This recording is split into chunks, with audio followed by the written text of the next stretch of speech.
Bismillahirrahmanirrahim.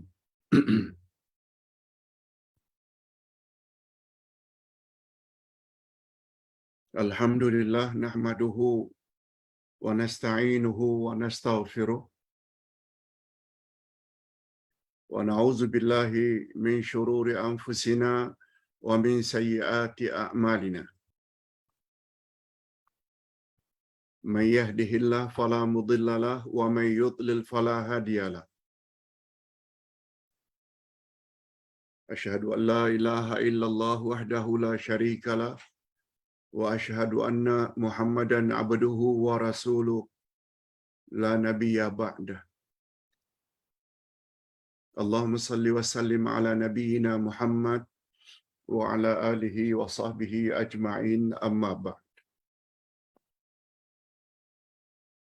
Hadirin dan hadirat serta para pemirsa yang saya hormati, Assalamualaikum warahmatullahi wabarakatuh.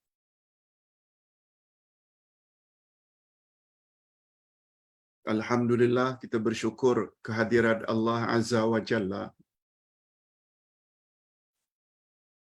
Berkat taufiknya kita dapat insya-Allah menamatkan bahagian akhir dari surat Ali Imran. Tafsir bahagian akhir dari surat Ali Imran, yaitu bermula dari ayat 196 hingga ayat yang terakhir, ayat 200.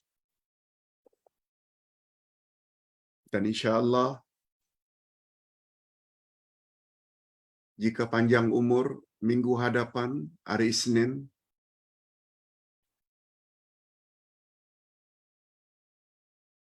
kita akan memulai tafsir kita dengan surat An-Nisa. Surat An-Nisa.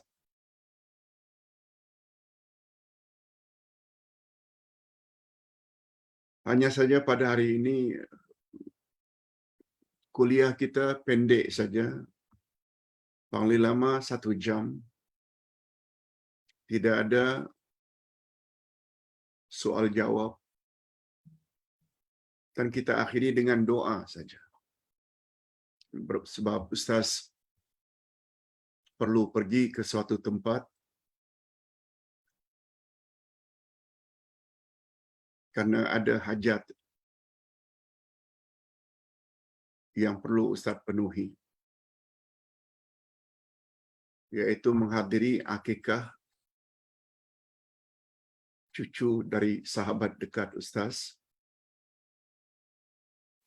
Itu sebabnya pakaian kali ini mungkin berbeza dari pakaian biasa, sebab begitu selesai langsung berangkat, insya-Allah.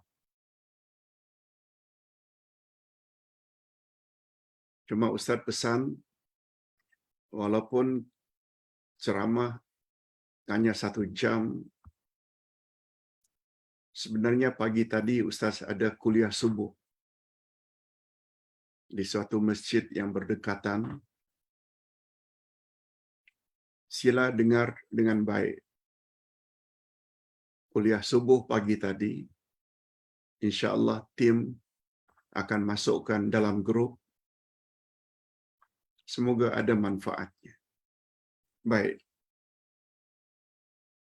Topik kita pada kuliah duha pagi ini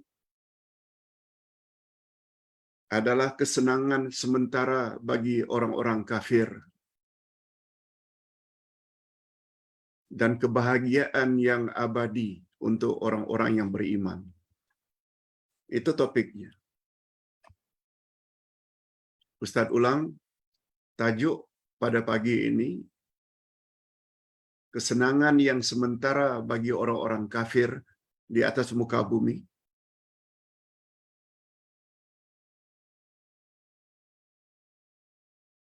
dan kebahagiaan yang kekal abadi bagi orang-orang yang beriman di akhirat nanti atau setelah mati. Topik ini kita landaskan berdasarkan ayat atau 5 ayat terakhir dari surat Ali Imran yang kita biasanya baca pada setiap malam menjelang Qiyamul Lail. Untuk mendapat keberkatan kita baca sedikit. A'udzubillahi minasyaitonirrajim. La yaghurrannaka taqallubul ladzina kafaru fil bilad. Mata'un qalilun summa ma'wahum jahannam wa bi'sal mihad. Langsung saja kita terjemahkan dengan terjemah harfiah dan terjemah maknawiyah. Apa dia maksud ayat 196-197 ini? Janganlah sekali-kali kamu terpedaya oleh kebebasan orang-orang kafir bergerak di dalam negeri. Jangan, hai Muhammad. Jangan kamu jadi terpedaya. Jangan tertipu, wahai Muhammad.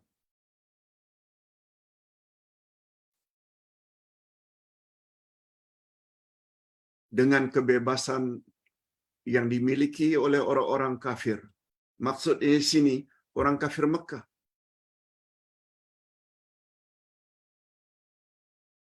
Mereka bebas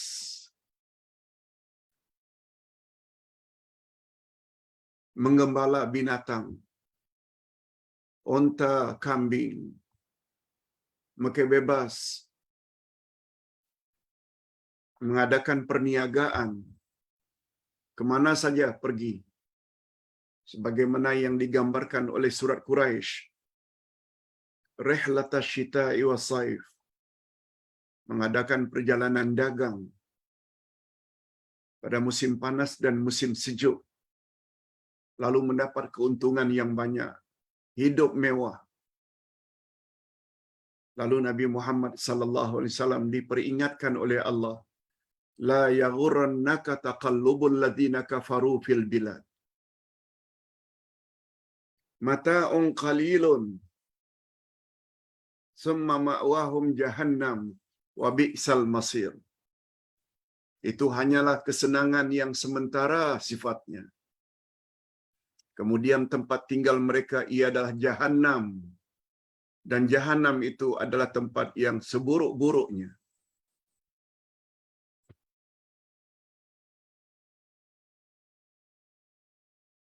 Sebagaimana Ustaz sebut pagi tadi dalam kuliah subuh. Manusia terbagi dua saja pada hakikatnya. Ada manusia yang dikatakan oleh Allah sebagai syarrul bariyah, seburuk-buruk makhluk. Dan ada pula makhluk yang Allah panggil khairul bariyah, sebaik-baik makhluk. Lihat surat Al-Bayyinah. Innal ladzina kafaru min ahlil kitabi wal musyrikin fi nari jahannam khalidina fiha ulaika syarrul bariyah. Sesungguhnya orang-orang kafir, sama ada kafir ahli kitab, yakni Yahudi dan Nasrani, atau kafir musyrikin, tempat mereka adalah neraka Jahannam, kekal abadi di dalamnya. Mereka itulah seburuk-buruk makhluk. Na'udzubillahi min dzalik. Kemudian Allah sambung, innal ladzina amanu wa 'amilus salihat ulaika khairul bariyah. Adapun orang-orang yang beriman lagi beramal saleh, maknanya orang Islam yang imannya mantap, banyak beramal saleh, merekalah sebaik-baik makhluk. Itu sebabnya ketika Nabi ditanya oleh Aisyah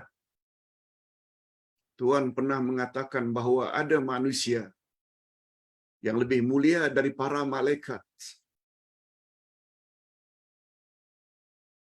Jawab Nabi, betul? Cuba lihat pada surat Al-Bayyinah.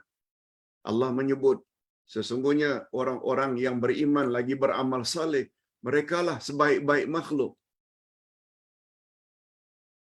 Malaikat makhluk, jin makhluk, manusia makhluk. Berdasarkan ayat itu memberi isyarat ada manusia yang lebih baik dari malaikat. Kalau malaikat itu berbuat baik senantiasa itu wajar, sebab malaikat hanya ada akal tanpa nafsu. Tapi manusia diberi oleh Allah selain akal juga nafsu. Oleh sebab itu untuk jadi insan yang baik mereka terpaksa struggle, berjuang untuk menekan nafsu. Untuk sabar melawan hawa nafsu. Malaikat tak perlu, sebab mereka tak ada nafsu. Yes. Mudah-mudahan kita termasuk ke dalam golongan orang-orang yang beriman lagi beramal saleh. Jadi berbalik kepada ayat. Walaupun ayat ini ditujukan kepada Nabi Muhammad sallallahu alaihi wasallam, jangan hai Muhammad engkau terpedaya dengan kebebasan dan keselesaan hidup orang-orang kafir itu. Bergerak ke mana-mana, di dalam negeri, di luar negeri, tanpa ada yang mengganggu.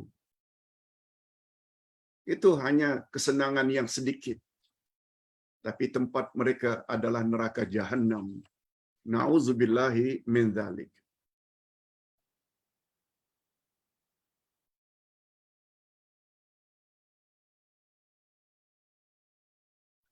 Tetapi sebaliknya golongan yang beriman, hai Muhammad, ini digambarkan oleh ayat berikutnya. Apa kata Allah?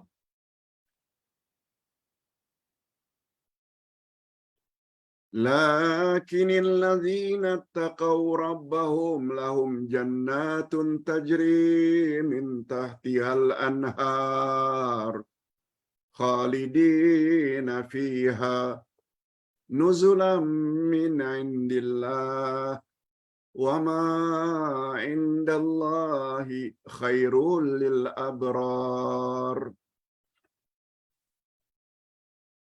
Nah, ini pula Allah ceritakan tentang golongan yang kedua.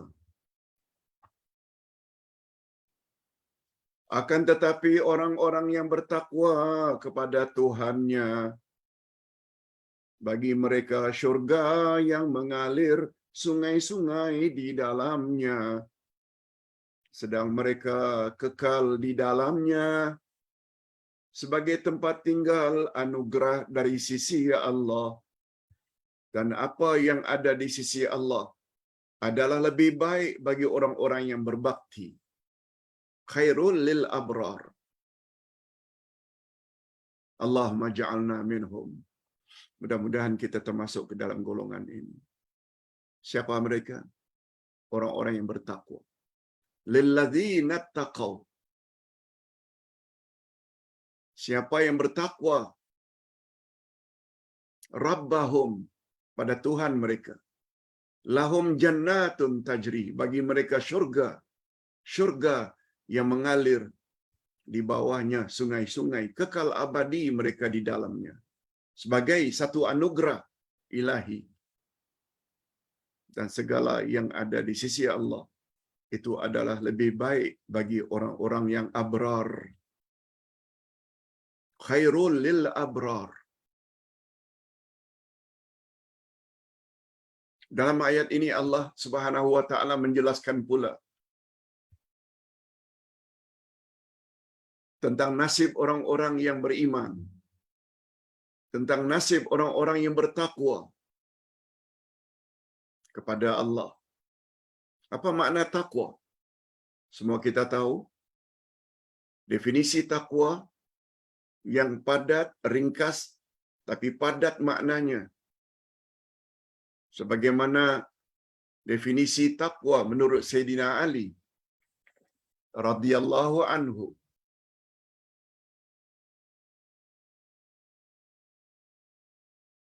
al-imtithalu bil awamir wal ijtinabu bin nawahi. Itu makna takwa pada Allah. Yaitu buat apa yang Allah suruh dan jauhi apa yang Allah larang. Itu sebabnya mereka beriman karena Allah suruh, beriman kepadanya, mentauhidkannya. Termasuk di dalamnya beriman pada Al-Quran, sebab Al-Quran itu kalamullah. Wa a'malus salihah, dan mereka beramal saleh. Beramal saleh maknanya buat apa yang Allah suruh, jauhi apa yang Allah larang. Lebih-lebih lagi suruhan Allah yang ditaati, larangan Allah yang dijauhi, tertera dalam Al-Quran. Sebab Quran kalamullah.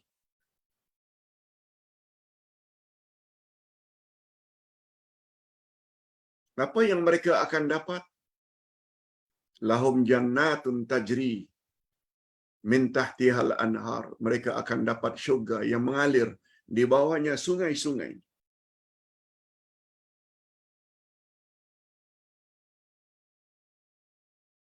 Allah Subhanahu wa taala menceritakan dalam ayat ini balasan atau ganjaran yang bakal diterima oleh orang-orang yang bertakwa.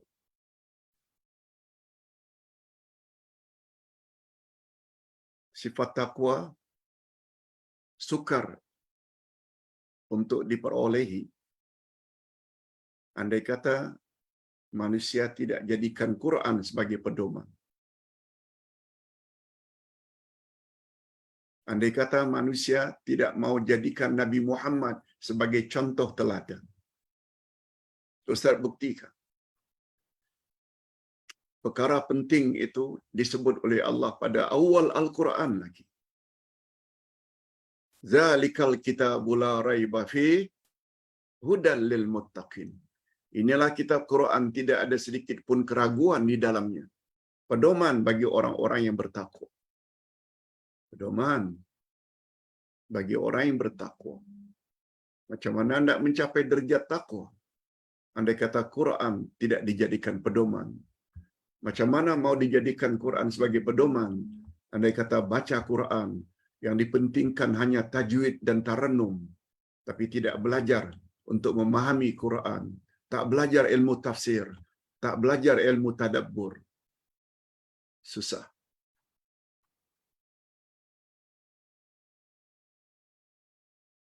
Dan Nabi Muhammad sallallahu alaihi wasallam hendaklah kita jadikan teladan. Itu sebabnya salah satu daripada 56 nama Nabi Muhammad. Nama maksudnya panggilan untuk Nabi Muhammad. 56 kata Imam Ibnul Qayyim nama Nabi Muhammad. Satu di antaranya baginda adalah Imamul Muttaqin. Leader bagi semua orang-orang yang bertakwa. Pemimpin orang-orang yang bertakwa. Bagindalah orang yang paling baik untuk dijadikan teladan. Sebagaimana firman Allah pada ayat 21 Ali Imran. Laqad kana lakum fi Rasulillahi uswatun hasanah. Sesungguhnya Rasulullah itu bagi kamu adalah contoh teladan yang terbaik. Contoh teladan yang terbaik.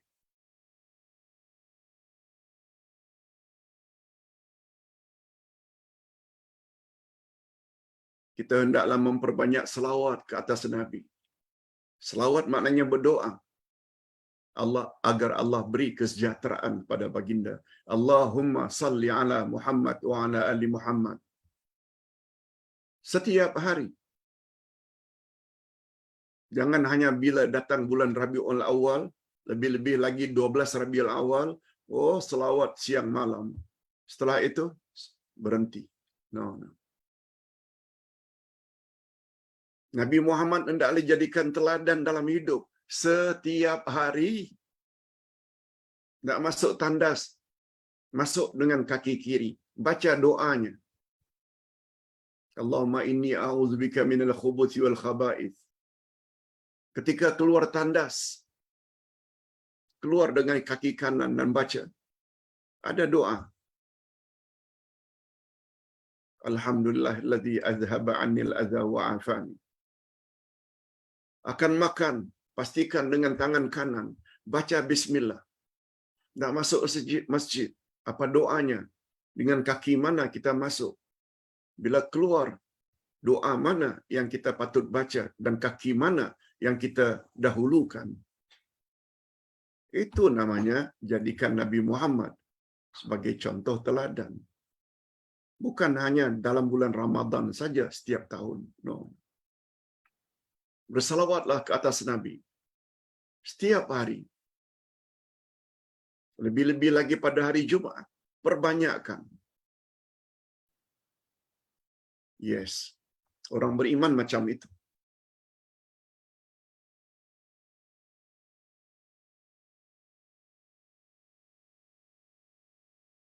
Orang beriman bukan ditentukan dalam bentuk pakaian. Dia pakai jubah ke, dia pakai batik ke, dia pakai koko ke, dia pakai kot ke, dia pakai kemeja. Bukan itu ukuran. Yang mustahak menutup aurat.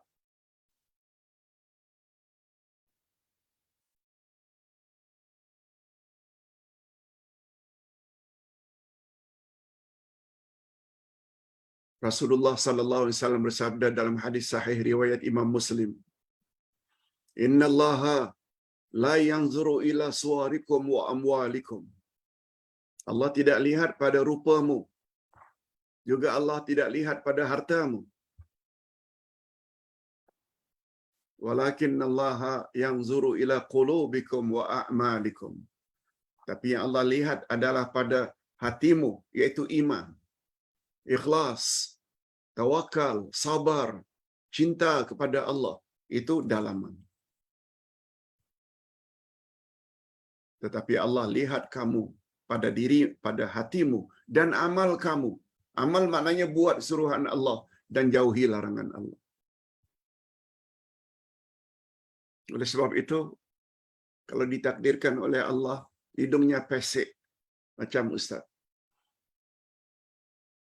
Tidak putih, tidak handsome.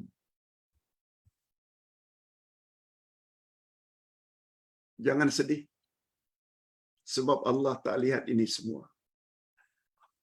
Abu Lahab dipanggil Abu Lahab karena handsome-nya. Bilal bin Rabah asal Afrika, hitam legam. Statusnya hamba abdi lagi. Tidak ada harta. Tapi Abu Lahab bukan hanya kaum yang mulia pada zaman itu, Quraisy, handsome pula, kaya pula, dapat istrinya cantik pula, yang bernama atau panggilannya Ummu Jumail, si cantik jelita. Lebih daripada itu, baginda, maaf, Abu Lahab adalah uncle-nya baginda Rasul. Allah tetapkan dalam Al-Quran, dalam surat Tabbat, saya selana ranzata lahab. Abu Lahab akan dilempar dalam api yang bernyala-nyala. Bilal lain. Walaupun tak ada rupa, tidak ada harta, tidak ada status semasa hayatnya, tapi beliau di antara orang yang menurut Nabi akan dimasukkan Allah ke dalam syurga. Karena yang Allah lihat hatinya, ikhlas. Yang Allah lihat amalnya. Sebabnya sampai hari ini, muazzin yang tukang laungkan azan. Dalam bahasa Arab maknanya muazzin, tukang azan. Tapi pada umumnya orang sebut Bilal. Bilal. Bilal itu nama orang. Sempena nama sahabat Nabi Bilal bin Rabah.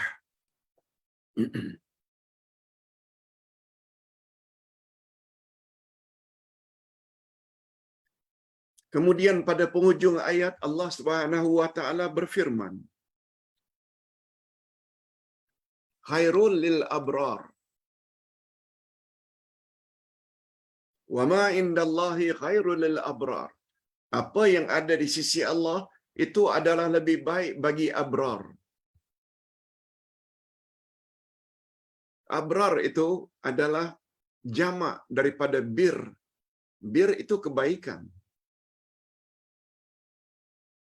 Sebagaimana firman Allah pada ayat 177 surat Al-Baqarah, laisal birra an tuwallu wujuhakum qibalal masyriqi wal maghrib. Bukanlah kebaikan itu terletak kamu menghadap ke timur atau ke barat. Bukan. Walakinnal birra man amana billahi wal yaumil akhir. Begitulah seterusnya. Tapi kebaikan itu ialah orang yang beriman pada Allah dan beriman pada hari akhirat. Dan iman-iman yang lain. Sambungan ayat. Ayat 177 Al-Baqarah. Jadi bir itu orang yang baik. Abrar, orang-orang yang baik.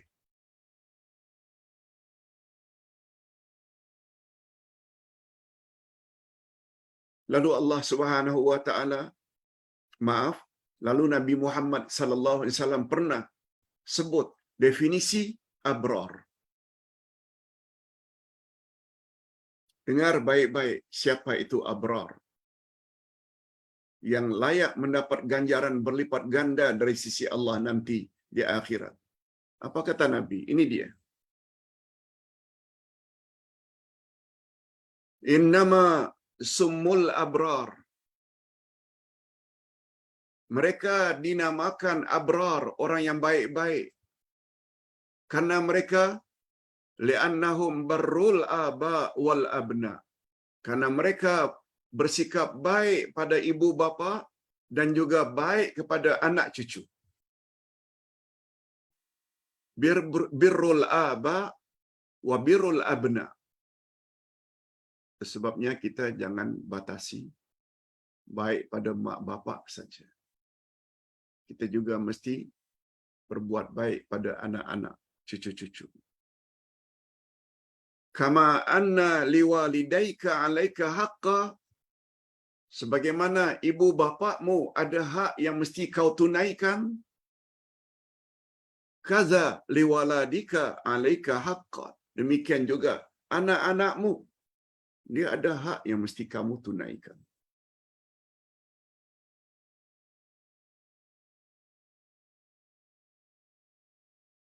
Hadirin dan hadirat rahimakumullah.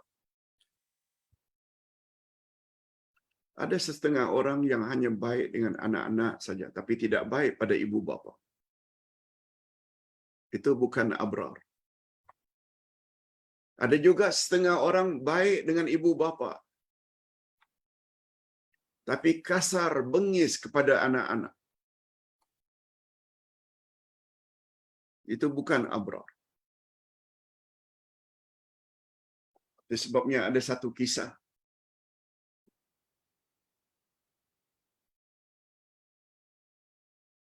Pada zaman Umar ibn Khattab radhiyallahu anhu datang seorang tua, si ayah, mengadu tentang kenakalan, kedegilan, tak dengar cakap anaknya.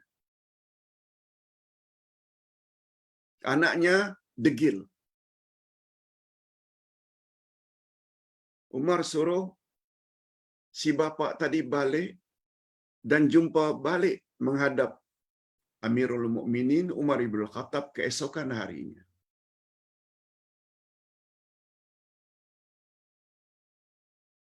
Begitu masuk dan jumpa Umar ibn Khattab, si anak tanya. Si anak cakap dulu.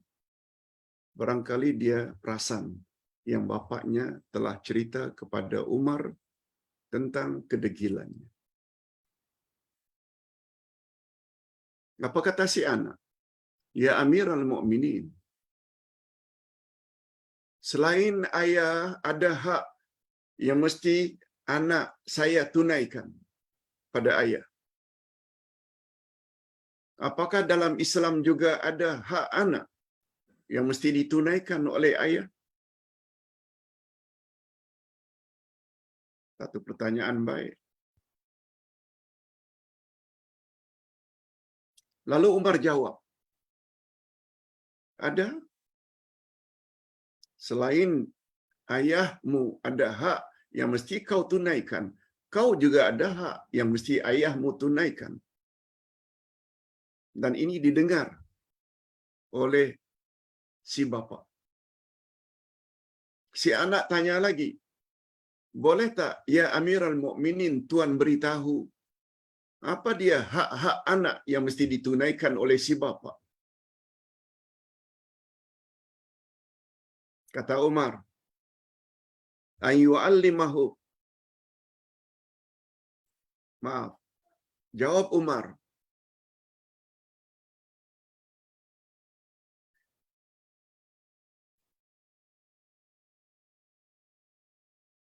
jawab Umar ibn Khattab radhiyallahu anhu, ada 3 kewajiban ayah terhadap anak.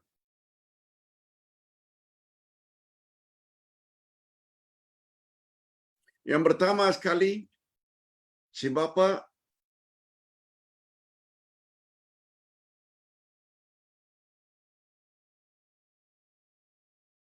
an yakhtara ummahu. Dia hendaklah memilih wanita yang bakal menjadi ibu anaknya.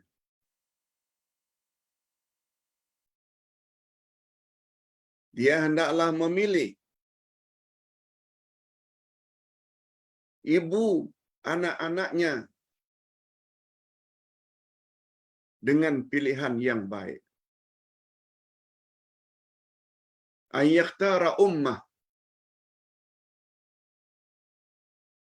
Satu. Yang kedua, an yuhassin asma. Dia hendaklah beri anaknya nama yang baik-baik. Dan yang ketiga, bila anak mula membesar, ayyu'allimahul Qur'an. Dia hendaklah ajar anaknya Al-Quran. Ustaz ulang sekali lagi. Sekarang baru teringat yang lebih tepat. Yang pertama, ayyantaqiya ummah. Ayyantaqiya ummah. Kewajiban bapa yang pertama, dia hendaklah memilih bakal ibu anak-anaknya. Maknanya dia kena pilih wanita yang salihah, yang baik agama dan akhlaknya. Semua kita tahu, wanita dikawini atas 4 sebab. Karena kecantikannya, karena kekayaannya, karena keturunannya, dan karena agamanya. Utamakan faktor agama, pasti dia beruntung. Satu. Yang kedua, ayyaktarisma. Ayyuhassinasma. Hendaklah dia beri nama anaknya dengan nama yang baik. Hasil percampuran dengan isteri, dapat anak, anak hendaklah diberi nama dengan nama yang baik. Dan yang ketiga, ayyu'allimahul Qur'an. Hendaklah ajar anak itu Quran. Coba dengar apa respon dari si anak. Ya Amirul Mukminin, jangan ketiga-tiganya, satu pun dari 3 itu ayah tidak laksanakan.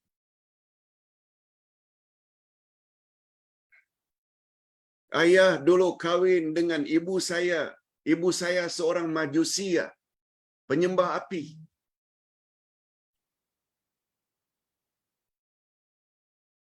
Itu maknanya ayah telah salah pilih.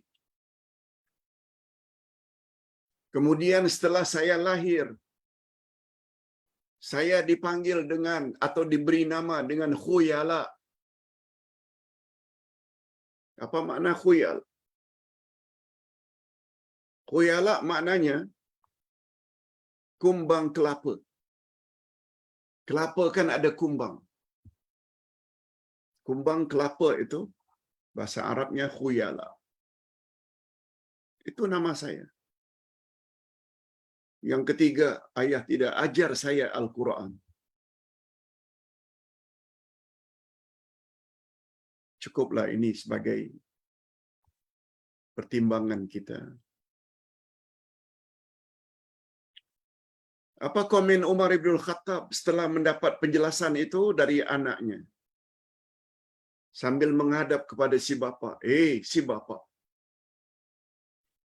Engkau telah berbuat nakal lebih dahulu sebelum anakmu nakal kepadamu. Bahasa lain, engkau telah berbuat jahat lebih dahulu terhadap anakmu. Hak-hak anakmu kamu tidak tunaikan. Sekarang kamu mengadu anakmu degil pada kamu. Kamu lebih dahulu telah berbuat nakal terhadap anakmu. Dengan kata lain, kamu tidak penuhi kewajibanmu terhadap anak. Pertama, pilih pasangan agar pasangan beragama dan berakhlak mulia. Yang kedua, beri nama dengan nama yang baik. Hasan ke, Ali ke, Osman ke, Abdullah ke, nama-nama yang baik. Dan pertama-tama yang kamu ajar anak sejak dari kecil, ajar mereka baca Quran. Berapa banyak hari ini orang yang lebih mengutamakan pelajaran akademik daripada akidah, cara ibadat, akhlak. Berapa banyak hari ini orang yang lebih mengutamakan tulisan Rumi dari tulisan Arab atau Jawi. Fikir balik. Ini gunanya kita ikut majlis ilmu. Apa yang kita selama ini tak tahu, jadi tahu. Di situ pentingnya ilmu. Hadirin dan hadirat rahimakumullah. Kemudian Allah Subhanahu wa taala menceritakan pada ayat berikutnya, ayat second last, menceritakan tentang orang-orang kafir dari kalangan ahli kitab. Ada di antara mereka yang taat kepada Allah, ikut Nabi Muhammad sallallahu alaihi wasallam. Ini ayatnya. Wa inna min ahlil kitab laman yu'minu billahi wa ma unzila ilaikum wa ma unzila ilaihim khashi'ina lillah la yashtaruna bi ayatillahi thamanan qalila ulaika lahum ajruhum 'inda rabbihim innallaha sari'ul hisab.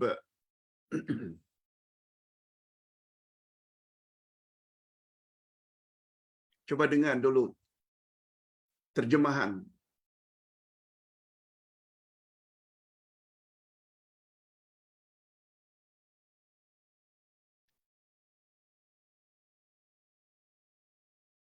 Dan sesungguhnya di antara ahli kitab ada orang-orang yang beriman kepada Allah dan kepada apa yang diturunkan kepada kamu, yaitu Al-Quran.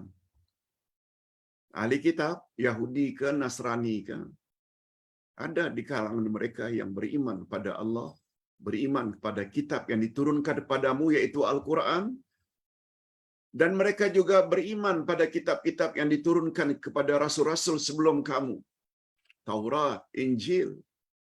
Sebagaimana yang kita jelaskan petang semalam, iman kepada kitab. Taurat, Injil, Zabur, suhuf. Bukan hanya itu, bukan hanya sekedar beriman, sedang mereka berendah diri kepada Allah, khusyuk, tawaduk, dan mereka tidak menukarkan ayat-ayat Allah dengan harga yang sedikit. Ini teguran kepada ahli kitab yang merubah kandungan Taurat dan Injil dengan harga yang sedikit, karena mereka hendak tutup-tutupi kedatangan Nabi Muhammad sallallahu alaihi wasallam sebagai rasul akhir zaman yang mesti mereka terima. Mereka tutup. Tapi golongan ini selain beriman pada Allah, beriman pada Quran, beriman pada kitab-kitab sebelumnya, mereka khasyi'ina lillah, khusyuk, merendah diri kepada Allah, dan mereka tidak menjual, menukarkan ayat-ayat Allah dengan harga yang sedikit.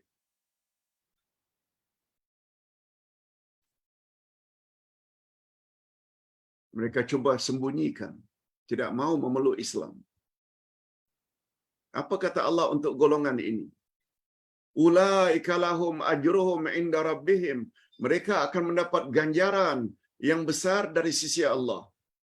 Sesungguhnya Allah amat cepat perhitungannya.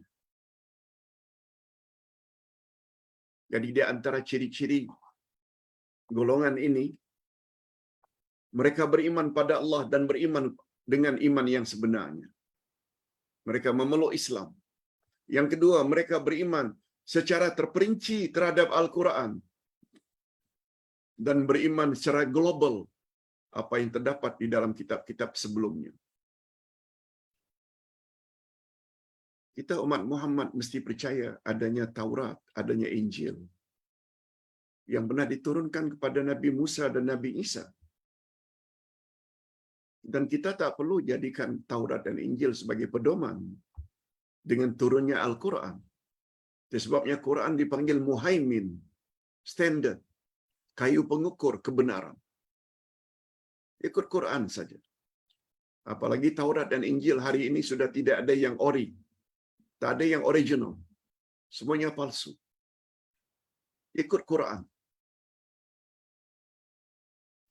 Lihat apa kata Umar. Mula-mula perlu diajar anak itu Quran sebelum diajar yang lain-lain. Apakah kita sudah lakukan itu? Ustaz tidak katakan tidak boleh belajar ABC, tidak boleh belajar akademik. Tapi dari sudut priority, mesti Quran dulu.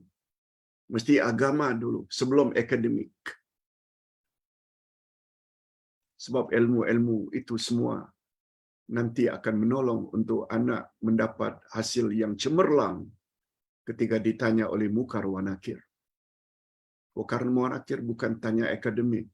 Berapa kamu dapat matematik, geografi? No. Sekali lagi, Ustaz tidak katakan itu tak penting.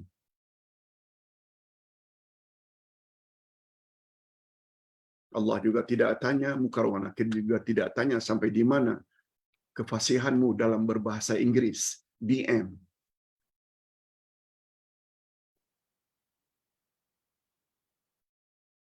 Hadirin dan hadirat rahimakumullah. Mereka beriman secara global, garis besar kitab-kitab yang diturunkan terdahulu, Taurat dan Injil.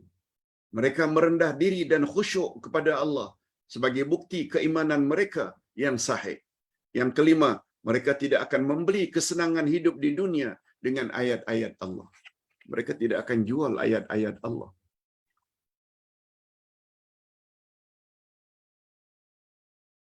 Sebagaimana Ustaz minta tim masukkan dalam grup, ada golongan yang menjualkan agama,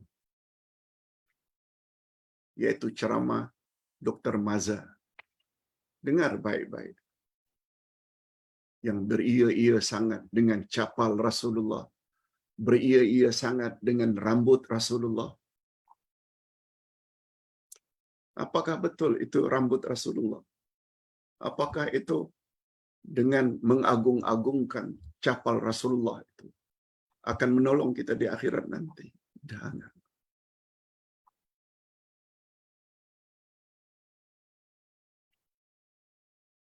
Kita tak nafikan kehebatan segala barangan Rasulullah. Kita tak nafikan. Tapi tumpuan kita ke itu saja, bukan balik pada Quran dan Sunnah. ada sikap yang salah.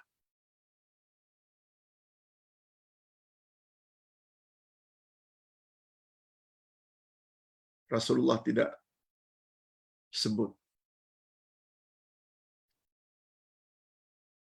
aku tinggalkan untuk kamu, wahai umat, dua perkara. Selagi kamu berpegang teguh, kamu tak akan sesat selama-lamanya, yaitu rambutku dan capalku. Nabi tak pernah sebut. Yang Nabi sebut, taraktu fikum amraini in amsaktum bihima lan tadillu abada, Al-Quran wa sunnati. Aku tinggalkan dua pedoman untukmu, wahai umat. Selagi kamu berpegang teguh, kamu tak akan sesat selama-lamanya, yaitu Quran dan sunnahku.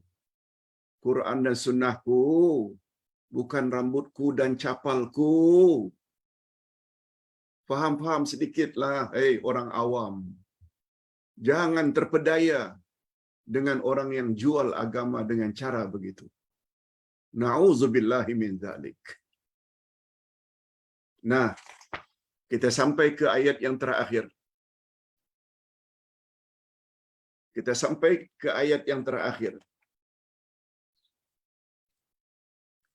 Ya ayyuhalladzina amanu isbiru wa sabiru wa rabitu wattaqullaha la'allakum tuflihun.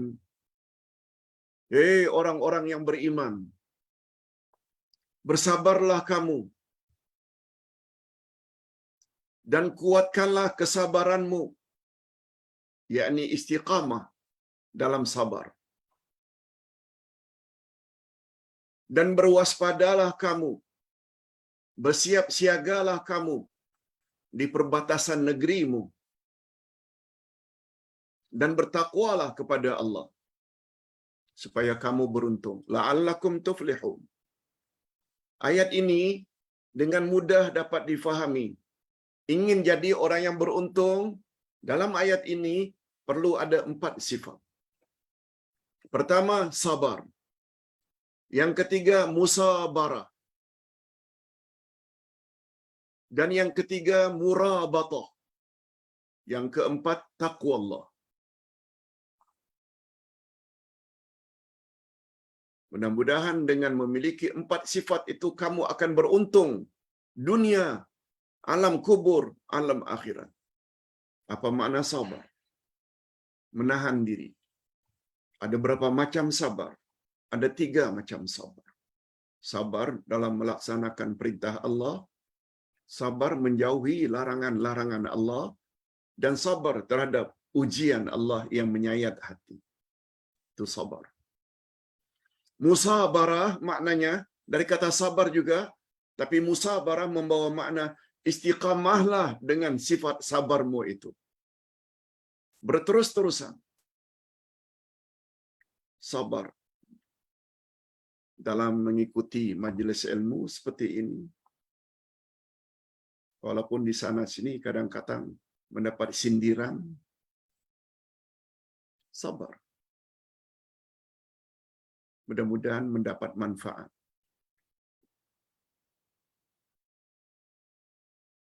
Itu musabarah, istiqamah dalam sabar. Ada orang tanya, Pak Ustaz, apakah ada batasnya kesabaran? Sebagaimana nama salah satu lagu oleh Ummu Kalsum, penyanyi terkenal Mesir. Li sabri hudud, itu nama lagunya. Sabar itu ada batasannya. Tapi dalam agama tidak. Sabar tidak ada batasnya. Hendaklah senantiasa sabar. Apalagi sudah menjadi bidalan di kalangan orang-orang tua kita. Sabar kunci kejayaan. Ucap selamat malaikat kepada penghuni syurga. Salamun alaikum bima sabartum. Selamat sejahtera untuk kamu sekalian, wahai penghuni syurga, berkat kesabaranmu dulu di dunia. Ini makna musabarah. Pertama sabar. Sabar ada 3 jenis. Musabarah, berterus-terusan sabar. Walaupun orang tuduh kita macam-macam tuduhan yang tak berasas. Jangan give up menyampaikan kebenaran. Walaupun orang pulaukan kita. Sabar. Musabarah. Nah, yang ketiga, murabatah. Murabatah maknanya senantiasa waspada dan berhati-hati terhadap muslihat musuh, orang-orang kafir yang punya rencana jahat, supaya orang beriman tidak terpedaya. Hati-hati terhadap orang kafir, termasuk orang-orang kafir pada hari ini yang ingin menggugat kedudukan agama Islam sebagai agama resmi. Hati-hati. Itu makna murabatah.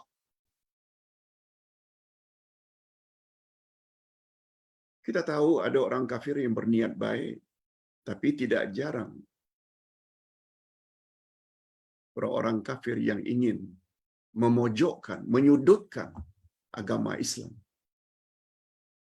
Terhadap golongan yang kedua itu, hati-hati. Itu makna murabatah. Dan yang terakhir, hendaklah kamu bertakwa pada Allah. Yaitu buat suruhan Allah dan jauhi larangan Allah. Allah mengakhiri ayat tersebut. La'allakum tuflihun. Tuflihun. La'allakum tuflihun. Supaya kamu beruntung. Ayat ini menunjukkan bahawa keberuntungan di dunia dan di akhirat tidak akan mungkin dicapai tanpa memiliki sifat sabar, musabarah, murabatah, dan taqwa. Ini panduan yang cukup bermakna pada pagi ini. Ustaz kira cukup hari ini kuliah kita 50 minit saja. Minta maaf, hari ini tidak ada tanya jawab sebab 11.30 Ustaz kena berada di satu tempat untuk meraihkan permintaan dari kawan, memberi sedikit tazkirah sempena akikah anaknya. Kita akhiri dengan doa. Cuma jangan lupa ya, esok Ustaz akan berada sebelah petang jam 2 berada di Malacca. Ada program Gasma. Itu sebabnya Ustaz dah minta kepada penganjur, selain kuliah subuh ada macam biasa, kuliah duha esok kita awalkan sedikit. Biasanya Ahad 10.30, kita awali menjadi jam 10 mula. Supaya Ustaz boleh selesai jam 11 atau 11 suku, untuk Ustaz boleh berangkat ke Melaka dan tak perlu terlalu rushing. Esok kuliah subuh kita jam 10, bukan 10.30. Alhamdulillahirabbil alamin, wassalatu wassalamu ala asyrafil anbiya'i wal mursalin wa ala alihi wa sahbihi ajma'in. Rabbana ighfir lana dzunubana wa liwalidina warhamhum kama rabbawna shighara. Rabbana hab lana min azwajina wa dzurriyyatina qurrata a'yun waj'alna lil muttaqina imama. Ya Allah, ya Tuhan kami, pada hari ini kami telah belajar bagaimana hendaknya kami bersikap bila melihat kesenangan dan kemewahan yang dimiliki oleh orang-orang kafir. Nabi dan kami sebagai umatnya diperingatkan supaya jangan terpedaya dengan kesenangan yang sementara itu, tapi kejarlah kebahagiaan yang hakiki, supaya kami dapat kemenangan dunia dan akhirat. Kami mesti memiliki 4 sifat: sabar, musabarah, murabatah, dan taqwa, sebagaimana yang dijelaskan oleh ayat terakhir dari surat Ali Imran. Rabbana atina fid dunya hasanah wa fil akhirati hasanatan wa qina azabannar. Allahumma ja'alna minal muflihin. Allahumma ja'alna minal muflihin. Allahumma ja'alna minal muflihin. Ya Allah, masukkanlah kami ke dalam golongan orang-orang yang beruntung. yang sifat utamanya ialah sabar, musabarah, murabatah dan taqwa. Wa sallallahu ala nabiyyina Muhammad wa ala alihi wa sahbihi ajma'in. Subhana rabbika rabbil izzati amma yasifun. Wa salamun alal mursalin. Alhamdulillah rabbil alamin. Subhanakallahumma wa bihamdik. Asyhadu an la ilaha illa anta astaghfiruka wa atubu ilaik. Assalamualaikum warahmatullahi wabarakatuh.